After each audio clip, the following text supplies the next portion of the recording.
Hi, I'm Molly Hendry with the Friends of Birmingham Botanical Gardens. And this morning I am in our flower border here in the Southern Living Garden.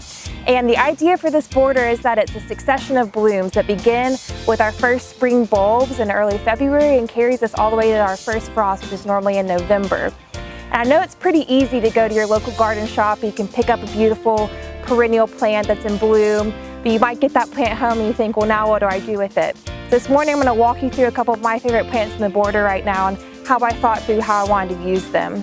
So the first thing to think about is structure when you're using perennials. So you want something that's going to really hold the whole composition through the many months of the season.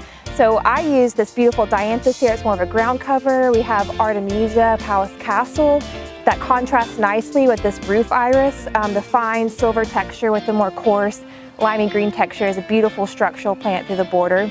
But then you also want long seasonal bloomers in big swaths that'll kind of create a rhythm through the border and beautiful blooms. So this is Echinacea. It's called Powwow Wild Berry, and this creates a beautiful pop of pink through the border, and this will bloom all the way from about mid-May until about the start of autumn. So this is a great one to keep in your back pocket for a perennial border.